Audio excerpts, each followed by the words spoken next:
Buenas tardes, esto es una clase de sociales nivel 1 distancia en la que vamos a ampliar conocimientos. Esto es una clase de ampliación, dado que ha acabado ya el periodo lectivo y estamos ante unas clases que ya son de refuerzo y ampliación.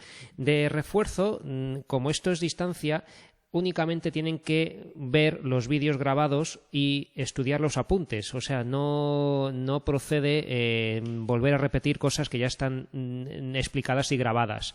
El examen es la semana que viene, falta por determinar la fecha y además, como ya saben, son contenidos de todo el curso. Entonces, habrá preguntas de geografía, de la primera evaluación, habrá preguntas de demografía, ¿no?, de temas de pirámides de población, de densidad de población y historia desde la prehistoria hasta la edad moderna, que son los temas 5, 6, 7, 8, 9 y 10. ¿Vale?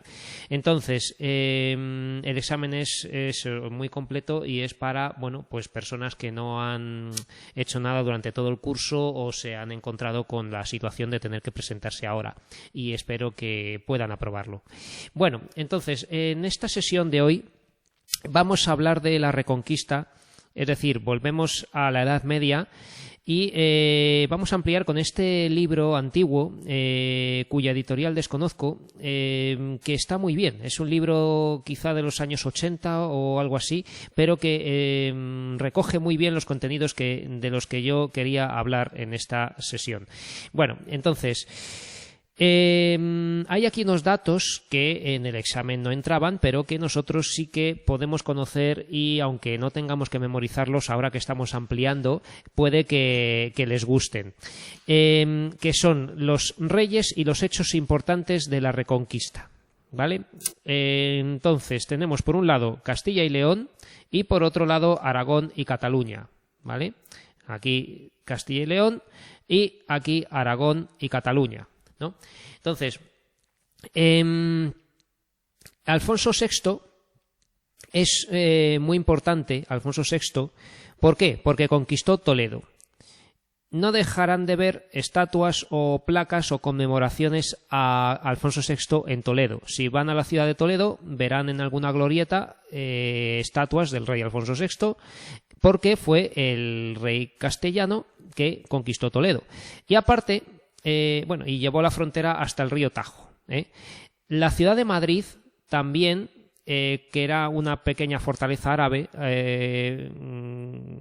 situada en lo que hoy sería el Palacio Real, ¿no?, en esta zona de Madrid, también fue conquistada en época de Alfonso VI. Y además fue, para mí es muy importante porque soy profesor de lengua y literatura, fue el rey que aparece en el Cantar de Mio Cid, ¿vale? Aparece en el Cantar de Mio Cid, ¿vale? En el Cantar del Cid es el rey que destierra a Rodrigo Díaz de Vivar, el Cid, pero que luego al final se reconcilian, ¿no?, después de todo el cantar, ¿no?, toda la narración de la historia de cómo el Cid llega a conquistar Valencia y se reconcilia así con el rey. Luego, Alfonso VII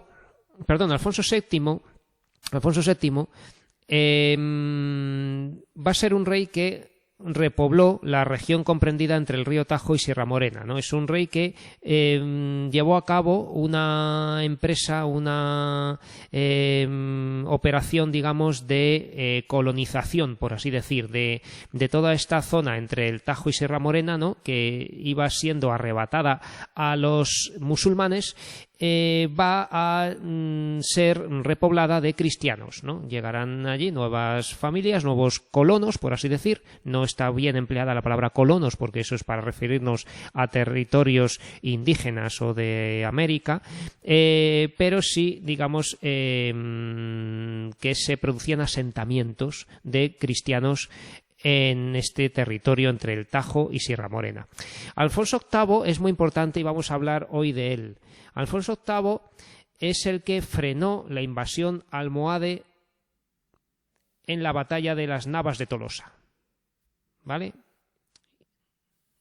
Del año 1212. Es muy fácil de recordar, 1212, Navas de Tolosa, ¿vale?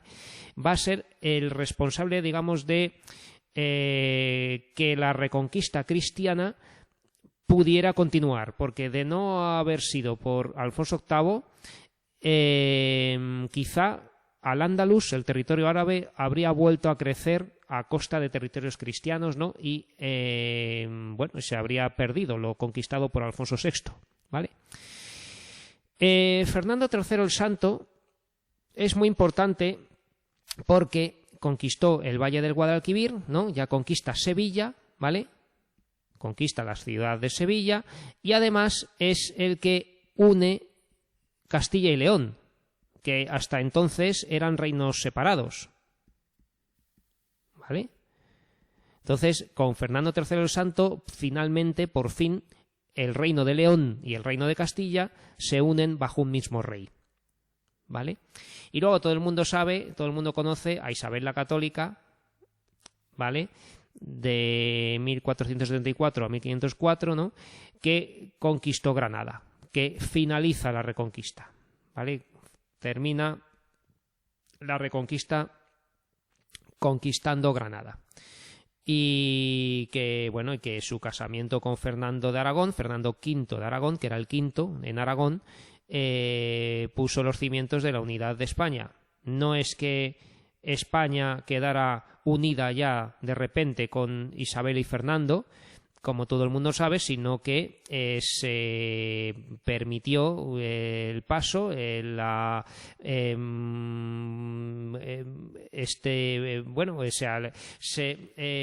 dio un paso, digamos, hacia una unión de los dos reinos, pero los dos reinos seguían siendo reinos separados, ¿no? Podríamos hoy decir algo como que una especie de federación, o sea que se podía juzgar a unos y a otros en un reino y en otro, ¿no? Que había libertad de paso, que había unificación en bastantes criterios, pero seguían siendo reinos independientes, en cierto modo. Bien, entonces recuerden, Alfonso VI, ¿vale? El séptimo, octavo, Fernando III el Santo e Isabel la Católica. No están todos aquí, ¿vale? Faltan reyes entre medias, ¿no? Pero esto es lo que ocurre en Castilla y León. ¿Qué ocurre en Aragón y Cataluña? Bueno, pues es importantísimo en Cataluña el famoso Alfonso I el Batallador, que conquistó todo el Valle del Ebro, ¿vale? Este fue el rey que, que llevó a cabo esta empresa de conquista. Jaime I, el Conquistador, también tiene otro nombre muy guerrero, ¿no? Conquista Mallorca y Valencia, ¿vale? Entonces en Valencia es muy conocido. Con Pedro III el Grande, la corona de Aragón, que ya había terminado su reconquista, ¿no? Porque ya se había llegado hasta Murcia, ¿no? Inició la expansión mediterránea. Pedro III conquistó Sicilia, ¿vale? Por si alguien no sabe dónde está Sicilia, Sicilia es esta isla de aquí, ¿vale? La de la punta de la bota de Italia, ¿vale? A ver si hay alguna... Y aquí vemos cómo está Europa en el siglo XV y efectivamente vemos que la corona de Aragón, que es todo esto naranja, ocupa lo que es Aragón y Cataluña, Valencia, las Islas Baleares, Sicilia, Cerdeña y Nápoles, ¿vale? Las islas, la isla de Cerdeña, ¿no? En inglés es Sardinia, ¿vale? Cerdeña, Sicilia y Nápoles, que es media Italia, pues todo esto era de Aragón, ¿vale? De la corona de Aragón. Y duró bastante, ¿eh? O sea que, bueno, pues o sea que la operación de conquista del Reino de Aragón no es nada desdeñable si la comparamos con la de Castilla. Y bien, Alfonso V el Magnánimo ocupó Cerdeña, ¿vale? Que es lo que acabamos de decir, la isla de Cerdeña, la mayor parte de Córcega, que es la... Pero bueno, esto luego se perdería porque siempre ha estado más bajo la órbita de Francia. Córcega es esta, ¿no? Bueno, de hecho aquí no sé si está independiente o pertenece a Génova, ¿no? Pero esta es Córcega, ¿vale? Córcega, esto es Cerdeña y esta es Sicilia, ¿vale? Entonces, también llegó a poner el pie en Córcega, ¿no? Conquistó Nápoles y es el reinado de máximo esplendor de la corona de Aragón, Alfonso V el Magnánimo, ¿vale? Magnánimo es porque es alguien capaz de perdonar una ofensa, ¿no? Eso es la magnanimidad, ¿vale? Bueno, entonces, ¿cómo estaba la península ibérica en el siglo X? En el siglo X, año 900 en adelante, ¿no?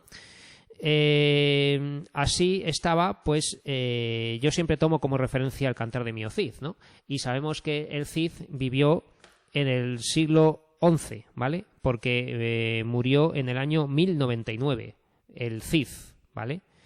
Entonces, el Cid, lo pongo aquí por si acaso alguien está tomando notas, el Cid campeador vivió en el siglo XI, ¿vale?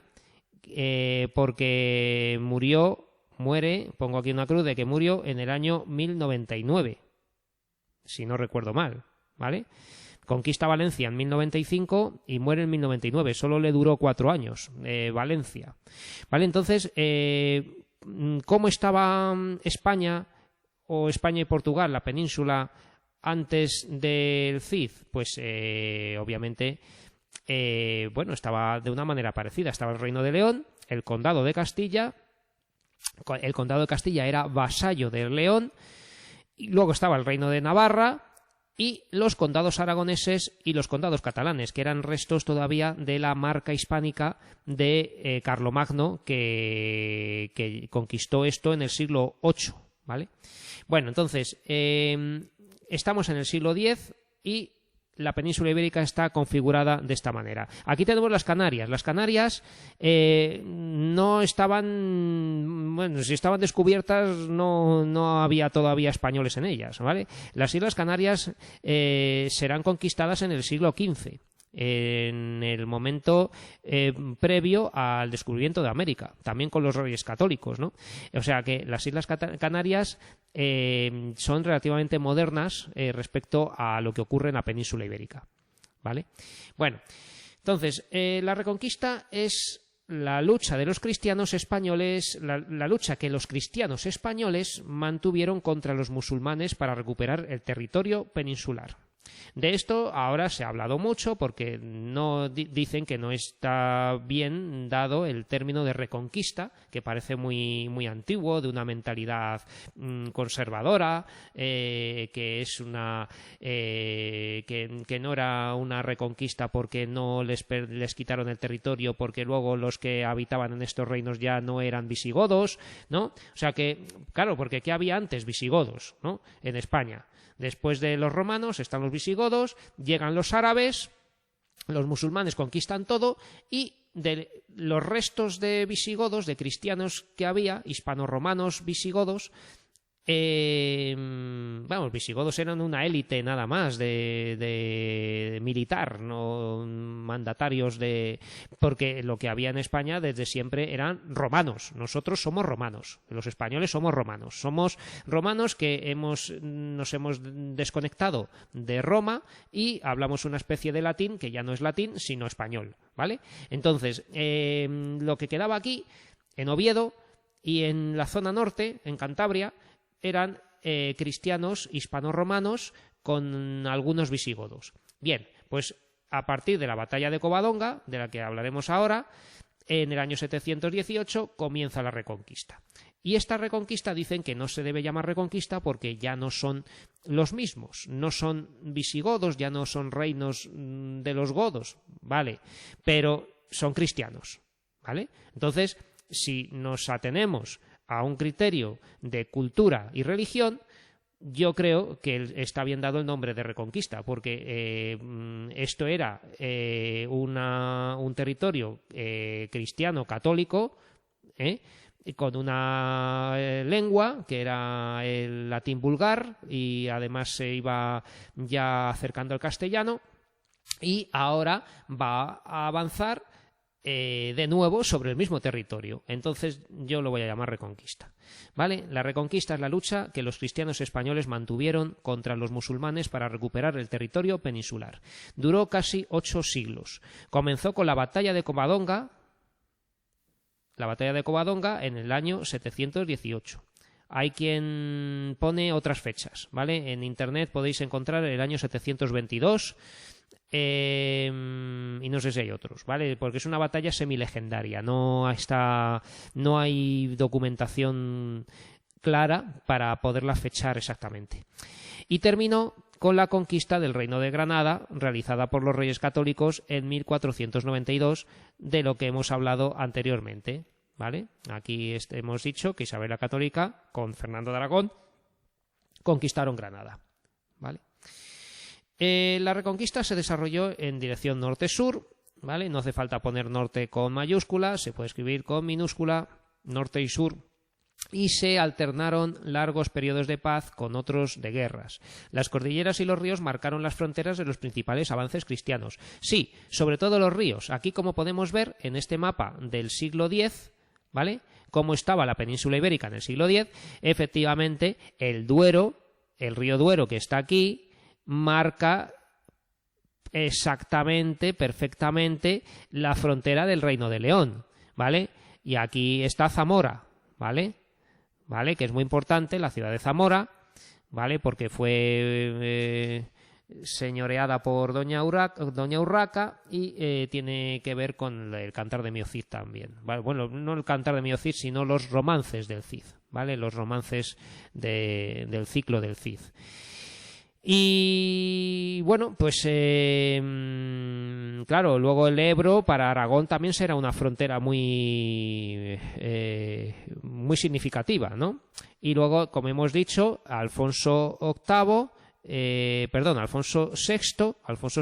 primero va a llegar al Tajo, amplía la frontera hasta el Tajo, conquistando la ciudad de Toledo, ¿vale? La ciudad de Toledo, que no dejaba de ser tributaria, ¿no? Era una taifa ya cuando la conquista, que va a ser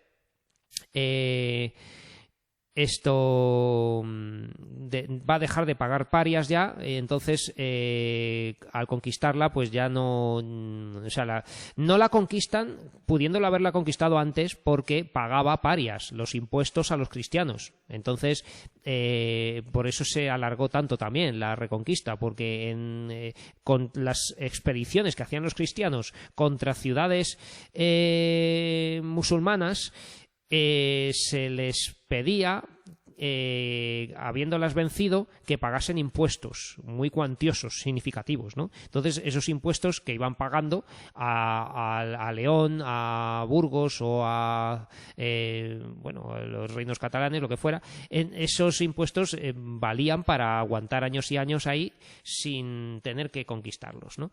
Bien, entonces hemos dicho que las cordilleras y los ríos marcaron las fronteras de los principales avances cristianos. Y esto de la repoblación es muy importante, porque aquí hay un dato un poco feo, un poco curioso, y es que, claro, la población de Al-Ándalus, ¿no?, de todo lo que está verde, todo lo que es musulmán, la población de Al-Ándalus había sido hispano-romana en su mayoría, habían quedado sometidos por los musulmanes, pero toda esa gente que había ahí, ¿qué era? Pues lo hemos dicho en algún momento, no sé si está por aquí en los apuntes, no, está más adelante, yo creo, ¿vale? Pero que toda esta gente, pues había ahí moros y cristianos, o sea, quiero decir, había musulmanes y había también cristianos, había cristianos que eran los mozárabes, ¿vale? Los mozárabes eran aquellos no encuentro ahora mismo esto. Aquí está, sí. ¿Vale?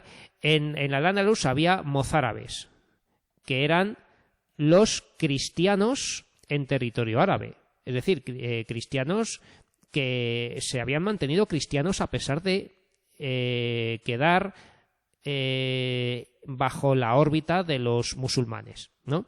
Quedaban simplemente les decían que en los ritos que hicieran que fueran moderados, que no pusieran campanas en las iglesias, ¿vale? Y bueno, pues los cristianos se llamaban mozárabes y vivían en territorio árabe pagando sus impuestos y ya está. Los muladíes, estos habían dejado de ser cristianos, eran también hispanorromanos o hispanovisigodos que habían dejado de ser cristianos y se habían convertido al Islam, ¿vale? Los muladíes eran musulmanes, pero autóctonos, o sea, lo que eran españoles, hispanorromanos, que se habían convertido al Islam, porque vieron que, bueno, pues que les gustaba, que les convenía, que pagaban menos impuestos así, que tenían más derechos para comerciar y para integrarse en la sociedad, entonces se pasaron al Islam. Y luego había judíos y esclavos, ¿no? Pero claro, cuando llegan los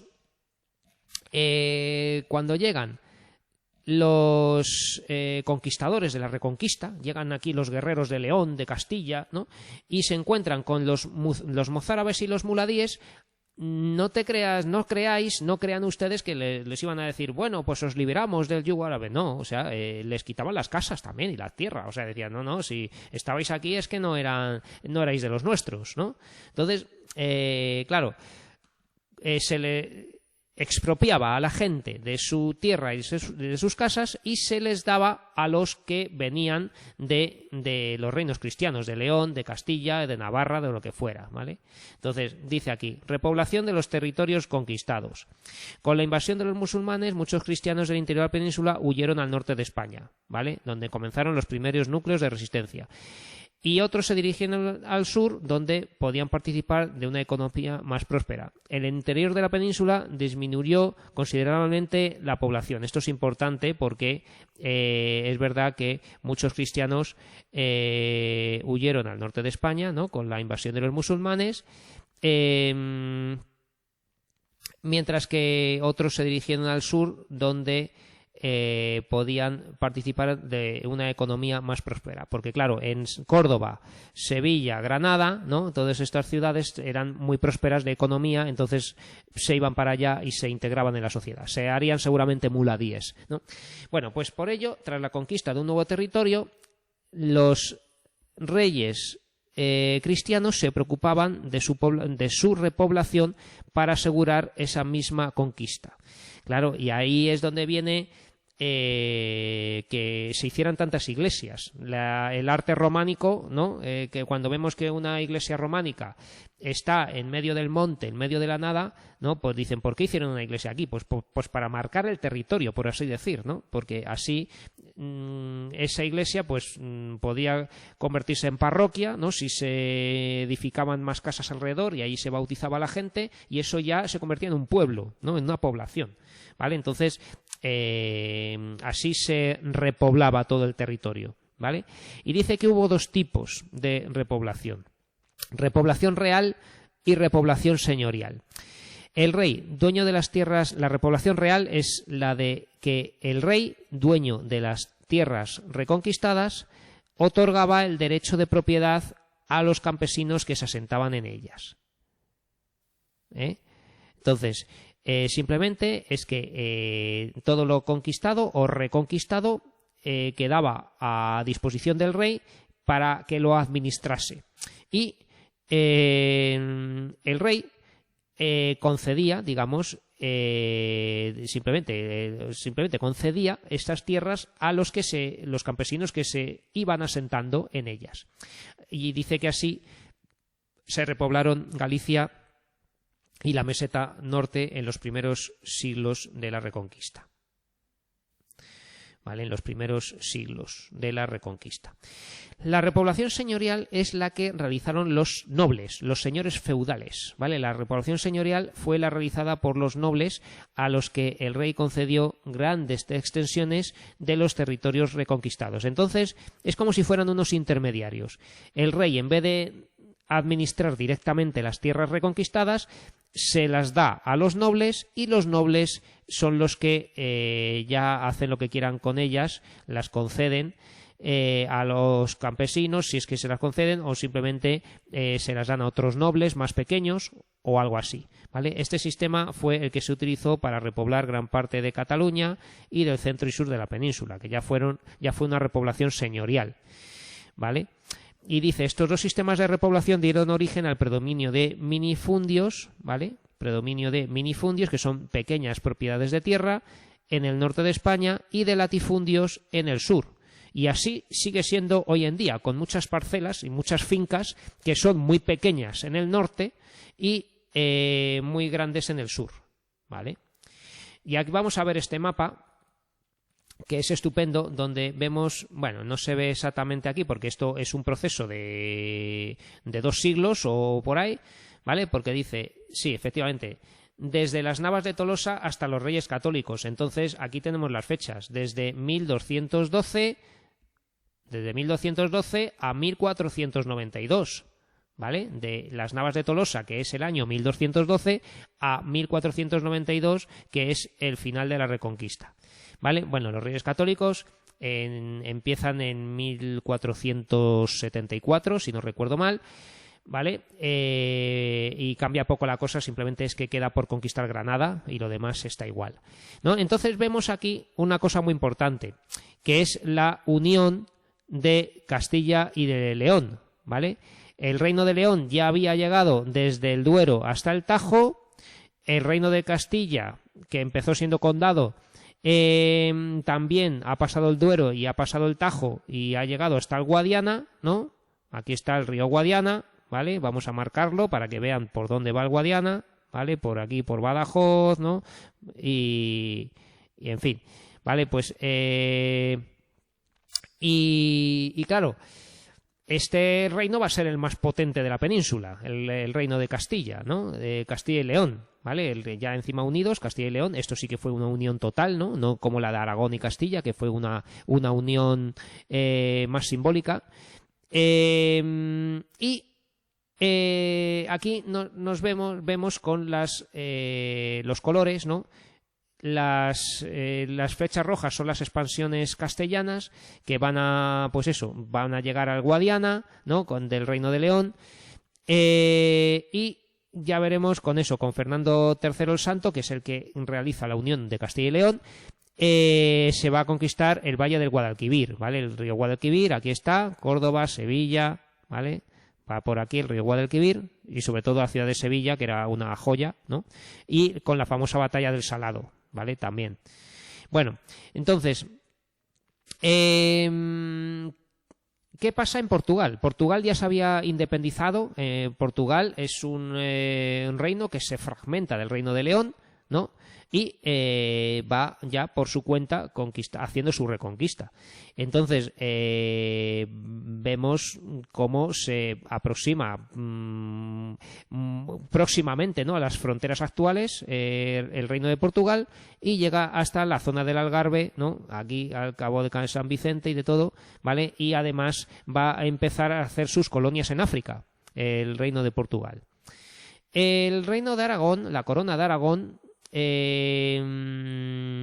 integrando en ella Cataluña, que era un poderoso condado de gran riqueza, ¿no? Cataluña, va a conquistar Valencia y Baleares, ya hemos dicho, con primero Alfonso I el Batallador y luego Jaime el Conquistador, ¿vale? Jaime I el Conquistador, que fue el que conquista Mallorca y Valencia, ¿vale?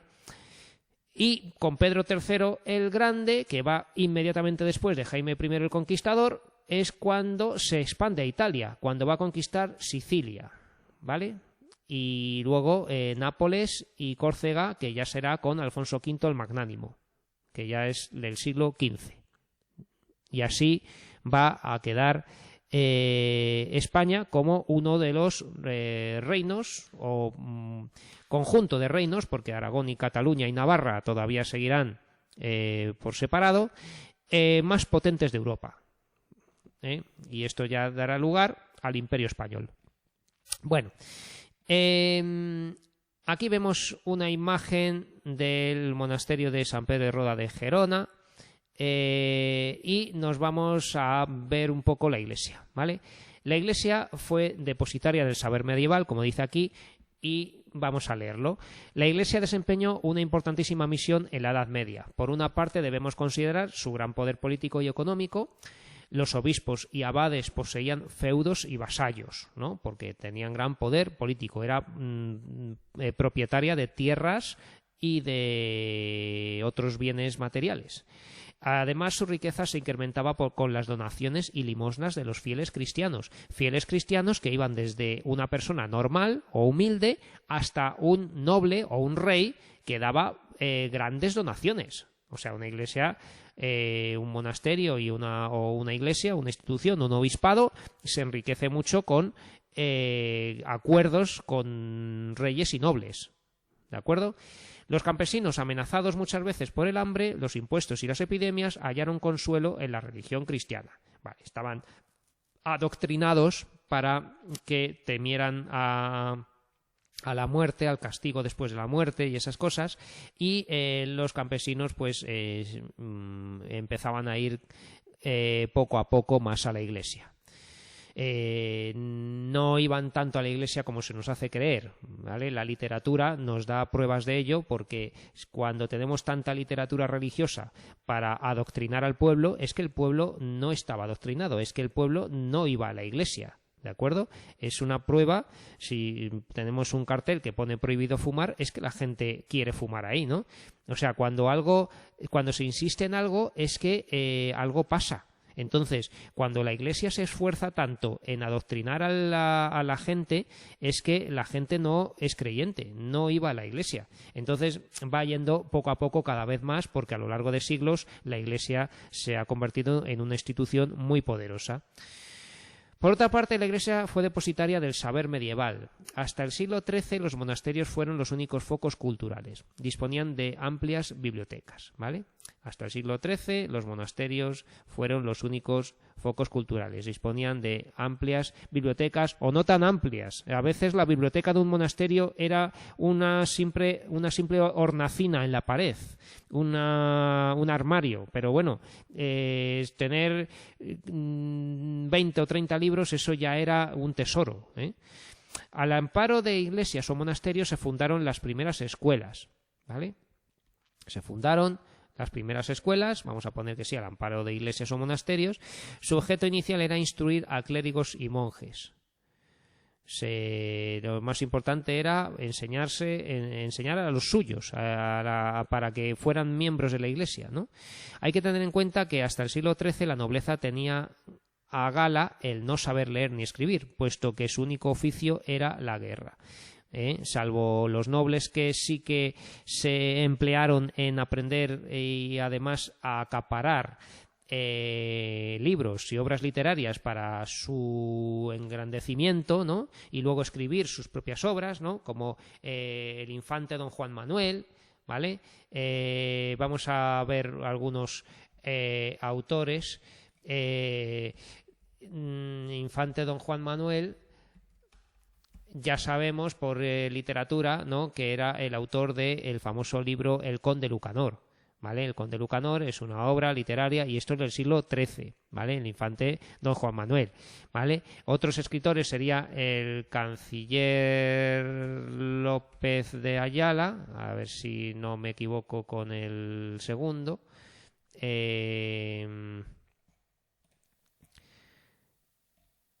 Vale.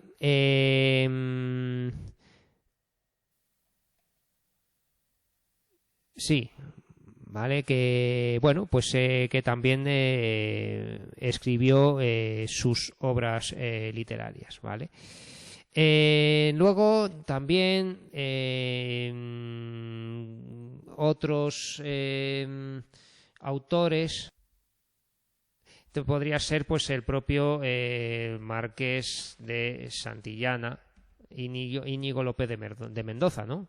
Aunque ya es del siglo XV, ¿vale? Don Íñigo López de Mendoza, el famoso primer Marqués de Santillana, era pues un gran humanista, un erudito. No estamos todavía en el prerrenacimiento, no ha llegado el Renacimiento español todavía, sí en Italia, pero que en el siglo XV, aquí además lo vemos retratado con un libro, era un gran lector y un gran escritor, ¿no? Además tenía como amigo a Enrique de Villena, que también tenía una grandísima biblioteca, ¿vale? Dice que le llamaban el astrólogo, el nigromante, ¿no? Porque también creía en cosas de magia, ¿vale? Bueno, pero que tenía, digamos, una gran biblioteca.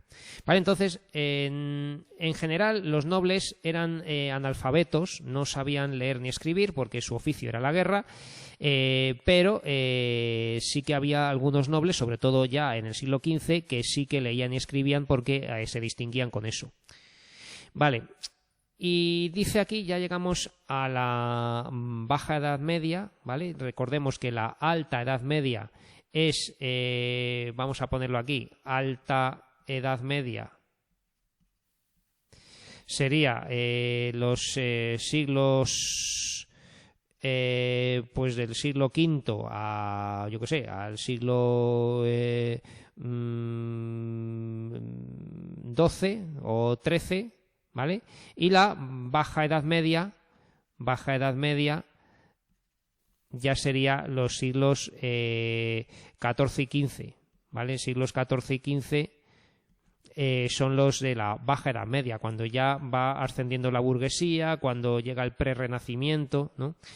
Y dice aquí, la cultura en la Baja Edad Media, dice, con el surgimiento de la burguesía y el auge de las ciudades se inicia un sentimiento nacionalista que tendrá su fruto en las distintas naciones que configurarán Europa occidental a partir del siglo XV. Curioso, ¿no? Un sentimiento nacionalista, ¿no? Que ya va... ¿Por qué? Porque se van formando las distintas naciones. No me gusta la palabra nación, porque la nación tiene que ver hoy en día con lugares que no tienen por qué ser países, ¿vale? Los distintos estados, ¿vale? Distintas naciones, vamos a poner aquí mejor distintos estados, ¿vale? Y estados es un estado, lo podemos poner con mayúscula cuando estemos hablando de un país, ¿vale? Es una palabra que sí se suele escribir con mayúscula cuando sea un país, el Estado español, ¿vale? Entonces, van a formarse, porque además España y lo que es Castilla y Aragón, ya cuando se unen con Isabel y Fernando, con los reyes católicos, va a ser casi un estado, por así decir. Son dos, ¿vale? Pero que se aproxima con el concepto de unificación, de unidad en la administración, de justicia, de economía, de todo aquello, se aproxima bastante a lo que sería ya un Estado, que configurarán Europa Occidental a partir del siglo XV. Este nacionalismo es especialmente patente en el idioma, sí. Hasta entonces el latín había sido la única lengua que se empleaba en la comunicación escrita, ¿vale? Vamos a ponerlo porque efectivamente van a tomar las lenguas vernáculas, las lenguas como el español, el catalán, el portugués, lo que sea, como lenguas vehiculares de la administración y de la cultura, ¿vale? Hasta entonces el latín había sido la única lengua que se empleaba en la comunicación escrita.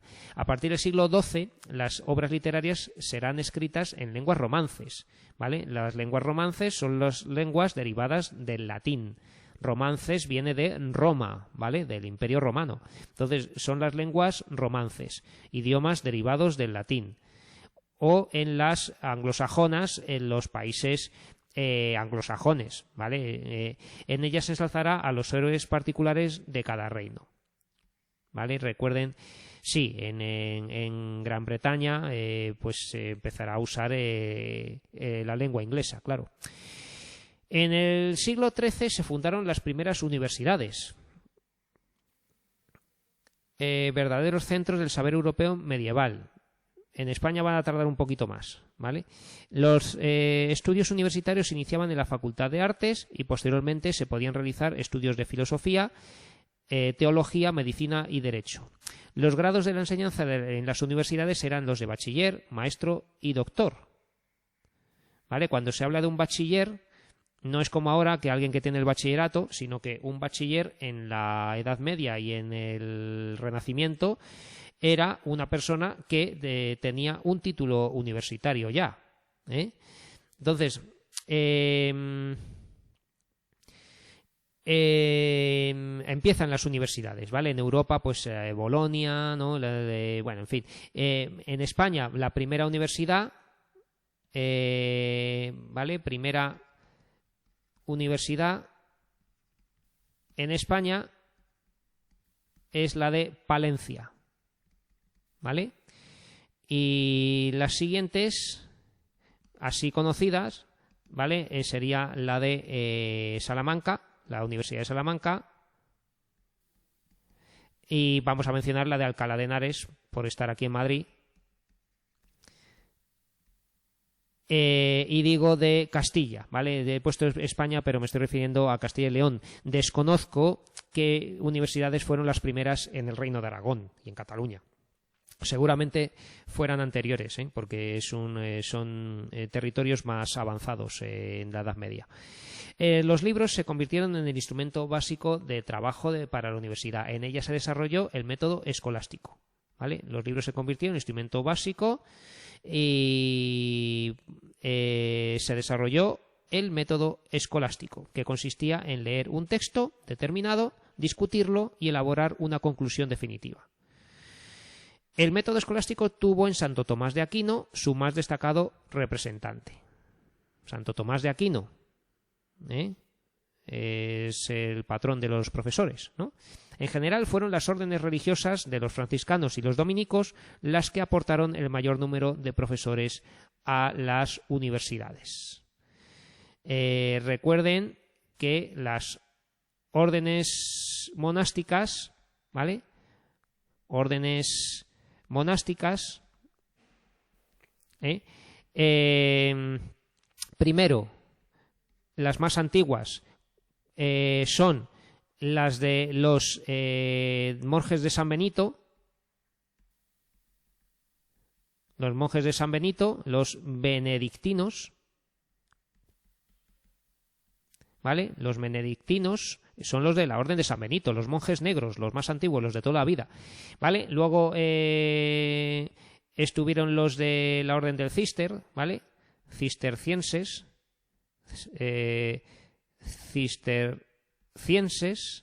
¿vale? La Orden del Cister. Y luego, cuando ya proliferan las ciudades, aquí es donde están los franciscanos, ¿vale? Los de la Orden de San Francisco, los franciscanos y la Orden de Santo Domingo, donde tenemos los dominicos, ¿no? Y estas, las San Francisco y Santo Domingo, son órdenes urbanas, son órdenes que estaban en monasterios en ciudades, mientras que los de San Benito y los cistercienses eran órdenes que estaban en ámbito rural, apartados de las ciudades, ¿vale?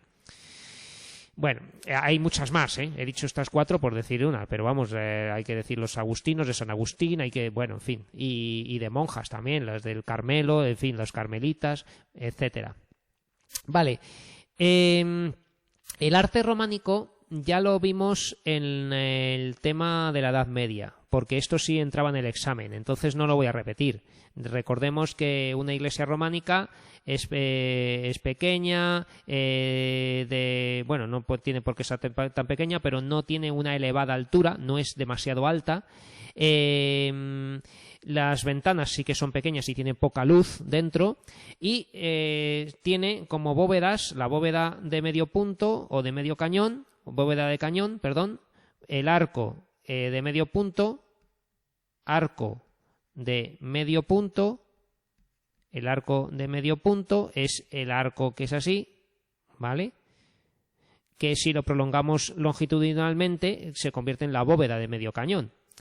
Cuando se cruzan dos bóvedas de medio cañón, lo que tenemos es una bóveda de aristas, ¿vale? Donde simplemente se han cruzado dos techos semicirculares y así se puede cubrir un espacio cuadrangular o un espacio que se desee, ¿no?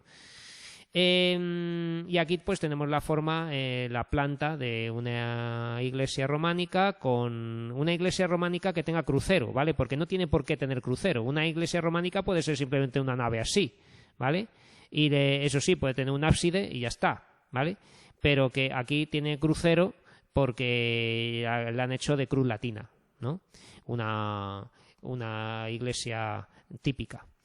Vale, y nada, estaban hechas de piedra, de mampostería o de sillería, ¿vale? La mampostería son piedras irregulares que se ponen con la mano y las sillerías son piedras talladas en bloques regulares que generalmente son más grandes si hay que subirlos con alguna grúa o con personas, entre varias personas, ¿no?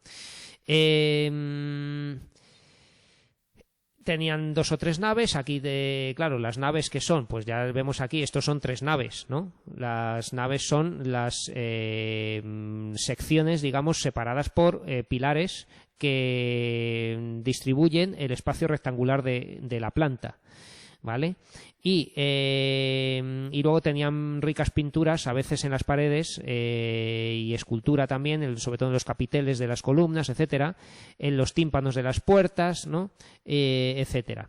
Luego el arte gótico ya es en la Baja Edad Media, siglos XIII, XIV y XV, ¿vale? El arte gótico es en los siglos XIII, XIV y XV, el románico es en los XI, XII y XIII. ¿Vale? En el siglo XIII perviven los dos, claro. El XIII es el siglo de transición. Entonces, en el arte gótico, pues, ¿qué vamos a ver? Pues que, claro, que se han descubierto los botareles o estribos, ¿no? Que sería estos contrafuertes separados, unidos por un arbotante. Estos son los arbotantes, ¿vale? El arbotante es lo que une el botarel o estribo con la fachada, con la pared, con el lienzo de fachada, ¿vale? La bóveda de crucería se distingue de la bóveda de aristas en que no son dos bóvedas semicirculares, ¿no? Las que se cruzan, sino de bóvedas ojivales o de arco apuntado, las que se van a cruzar una con otra, ¿vale? Si tenemos una bóveda de arco ojival, ¿no? Esto es un arco apuntado de ojiva, que es así, ¿vale? En punta, ¿no? Y lo prolongamos en el espacio, tenemos una bóveda de arco apuntado, una bóveda ojival, pero si la cruzamos con otra, ¿no? Aquí vamos a poner que tengamos otra y la cruzamos aquí, ¿qué va a pasar? Pues que vamos a tener una bóveda de crucería, ¿vale? Bóveda de crucería que sería la que tiene los nervios marcados por los arcos apuntados, ¿vale? Siempre tiene que tener esta forma de arco apuntado, no semicircular. A veces son difíciles de distinguir, ¿no? Porque desde abajo vemos las nervaduras estas, pero claro, la bóveda de crucería la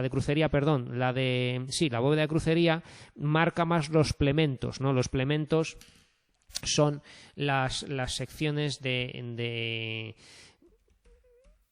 plementos, ¿vale? La plementería es las secciones en que se divide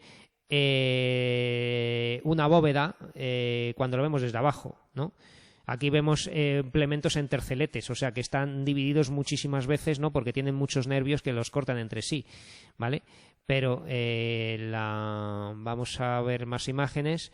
Aquí tenemos a ver si esto se quiere abrir y si lo vemos grande. Aquí están los arcos cruceros o los nervios, ¿no? Y los plementos son estas zonas en las que se divide la bóveda de crucería, ¿vale? Esto es de crucería porque, como pueden ver, aquí se ve que acaba en punta el arco, ¿vale? No es una punta muy marcada, ¿no? Pero son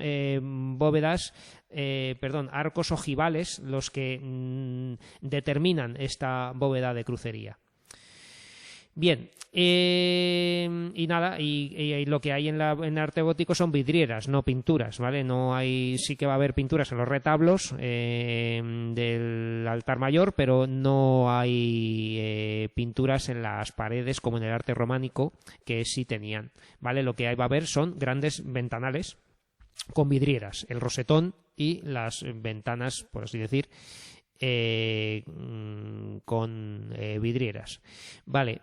Y bueno, ya habíamos contado algo del arte prerrománico también, que empieza en Oviedo. Antes del románico tenemos el prerrománico, el arte mozárabe y el arte mudéjar. Y quería contarles, ya que hemos hablado hoy de la Reconquista, de la batalla de las Navas de Tolosa, por un dato curioso. Vamos a leer esto. Las Navas de Tolosa. El ejército almohade, recuerden, los almorávides y almohades son ejércitos musulmanes que reconquistan ellos, digamos, a los propios musulmanes en la península, ¿vale? Cuando estaba dividiéndose en taifas, Al-Ándalus se había dividido en reinos de taifas, llegan los almohades y llegan luego los almorávides, almorávides y luego almohades, que son ejércitos que vienen de bereberes, de África, y conquistan tanto a los cristianos como a los moros, conquistan todo. Ellos quieren imponer un nuevo orden en la península ibérica. Entonces, el ejército almohade había logrado conquistar Salvatierra, principal fortaleza de la orden militar de Calatrava. ¿Vale? La orden de Calatrava es una orden militar muy importante, la hemos visto cuando hemos hablado de Enrique de Villena.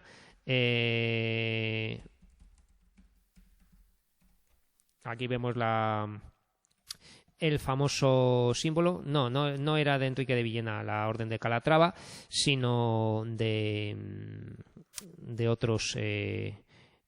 Está dedicada a otros autores. Bueno, y sí, todavía hay bastantes iglesias y lugares importantes que mantienen la orden de Calatrava. Bueno, entonces, esta conquista conmocionó a la España cristiana y el rey castellano Alfonso VIII consiguió que el Papa Inocencio III proclamara una cruzada por toda Europa. Entonces, el Papa... antiguamente los papas pedían la guerra, hoy en día los papas piden la paz, ¿no? Pero un papa mandaba ir a la guerra a los nobles y a la gente de toda Europa, ¿vale? A principios del año 1212 se concentró en Toledo un numeroso ejército formado por aragoneses, castellanos y europeos, extranjeros, franceses, italianos, ¿no? De diversas procedencias. Tras conquistar la importante plaza de Calatrava, los cruzados siguieron su marcha hacia el sur, pero la mayoría de los cruzados europeos, descontentos por el escaso botín conseguido y por la negativa del rey castellano a matar a todos los prisioneros musulmanes, fíjense cómo eran los europeos, decidieron retirarse, ¿vale? O sea, los europeos, descontentos por el escaso botín de todo el saqueo que habían hecho a las ciudades musulmanas conquistadas, decidieron irse porque no podían llevarse más, ¿no? El rey quiso que no se matase a todos los prisioneros musulmanes y entonces estos europeos decidieron retirarse. Esta retirada debilitó la moral de las tropas españolas porque ya eran menos, ¿no? Pero la llegada de Sancho el Fuerte de Navarra con un potente ejército animó a los cristianos a proseguir el avance, ¿vale? Llegó Sancho de Navarra con un potente ejército y esto animó a los cristianos a proseguir el avance. Es decir, que no necesitábamos a los europeos para nada, ¿eh? Lo que hacía falta es que participasen también los navarros y que castellanos, aragoneses y navarros juntos llevasen a cabo la reconquista.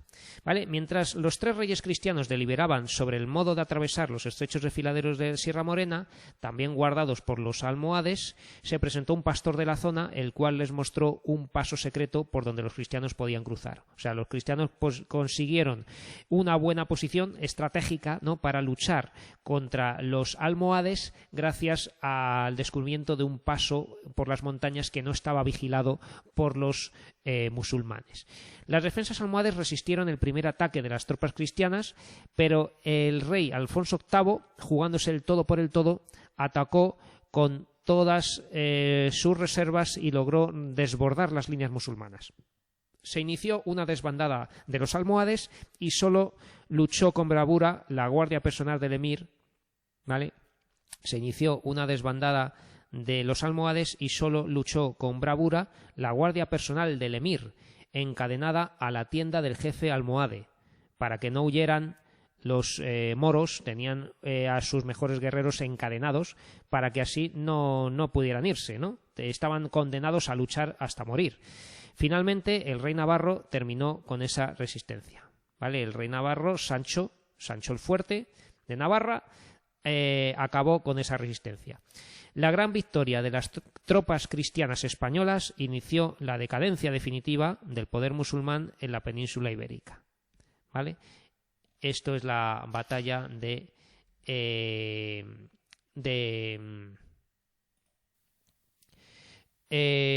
las Navas de Tolosa. Y yo quería mostrarles aquí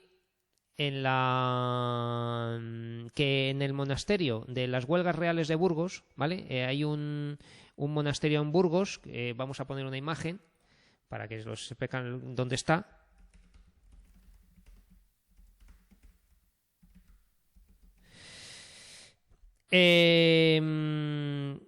Donde en la visita, cuando se paga la visita y se ve bien, porque no dejan hacer fotos dentro y entonces por eso no tengo fotos yo, esta preciosidad de monasterio dentro, en su interior, aparte de otros tesoros y otros restos valiosos, tiene lo que llamamos el pendón de las Navas de Tolosa. Este monasterio, por cierto, fue fundado por el propio Alfonso VIII y su esposa Leonor de Plantagenet, que es muy importante, ¿vale? Es una reina que trajo mucha cultura a España también. Y este pendón, como pueden ver, es totalmente musulmán. Lo tomaron como trofeo los cristianos cuando se lo llevaron de esa famosa tienda del emir musulmán. Entonces, este pendón, bueno, tiene frases de Alá, ¿no? O sea, religiosas del Islam. Me refugio en Dios de Satanás, el apedreado. En el nombre de Dios, el misericordioso, el clemente, bendiga a Dios. En fin, todos son oraciones a Alá. Y este pendón realmente no era un pendón como tal, sino la puerta de la tienda de campaña del emir Muhammad al-Nasir. ¿Vale? El emir Muhammad al-Nasir tenía una tienda, ¿no? Donde estaba y esto era la puerta de la tienda de campaña, ¿no? Pero bueno, que el caso es que es un gran trofeo militar y aquí se puede ver en el monasterio de las Huelgas Reales y es conocido como el pendón de las Navas de Tolosa, ¿vale? Del año 1212. Y luego también yo quería mencionar que han dicho que la guardia personal en estos apuntes nuestros, ¿no? Que decía que la guardia personal del emir fue que estaba encadenada a la tienda del jefe almohade, es la que luchó valientemente, ¿no? Y claro, es que de aquí viene el escudo de Navarra. O sea, el escudo de Navarra, bueno, aquí tenemos esta evolución, ¿vale?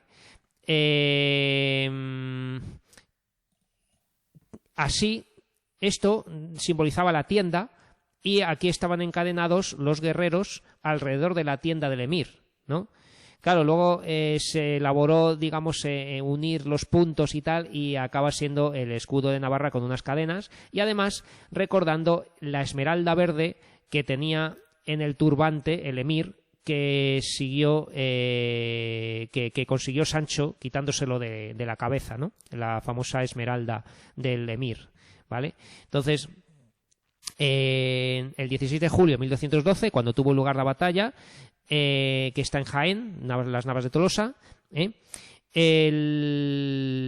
Los tres reyes cristianos, Alfonso VIII de Castilla, Sancho VII el Fuerte de Navarra y Pedro II el Católico de Aragón. No confundan el católico con Fernando el Católico, ¿vale? Este es Pedro II el Católico. Se enfrentan al Muhammad al-Nasir, ¿no? Y bueno, pues al final dicen que cuenta en un poema occitano es del sur de Francia, ¿no? Que la famosa referencia a la ruptura de las cadenas. Cuenta la leyenda que Sancho el Fuerte rompió las cadenas de esos guerreros y así venció al califa musulmán, ¿no?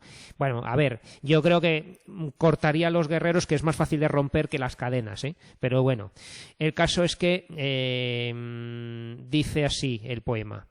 Veríais al rey con su maza agitar de tal forma que el que hería no había forma de curarlo. O sea, los hería de muerte a todos, ¿no? Rompiéndoles huesos y cabezas. Y su decisión de lanzarse al ataque y atribuye a toda la tropa cristiana el asalto definitivo al puesto de mando del califa al-Nasir, apodado Miramamolín el Verde, que tuvo que huir una vez desbordada la línea defensiva formada por soldados esclavos encadenados alrededor de su tienda. Alrededor de su tienda tenía esclavos, soldados encadenados. A partir del siglo XV fue conformándose una nueva variante del relato, según la cual en este momento decisivo de la lucha fue el mismo Sancho el Fuerte quien rompió con su espada la cadena, arrebatando además del turbante del califa una esmeralda que lo adornaba, ¿no? Bueno, en fin, entonces es un mito semilegendario, legendario, ¿vale? Porque esto queda en la cultura de Navarra, en su propio escudo, que ya hemos dicho que es así, el escudo de Navarra. Y con ello pues se sabe que sí, que fueron los que tomaron el puesto de mando donde estaba la tienda del califa y de donde se sacó el pendón, la puerta de la tienda del califa, ¿no? En fin, pues con esto hemos visto con más detalle episodios de la Reconquista, ¿vale? Hemos visto la batalla de las Navas de Tolosa y con esto pues voy a terminar, y esta sí que puede ser la última clase de este curso 2024-2025 en la asignatura de Sociales. Muchas gracias por su atención y nos vemos en el siguiente vídeo.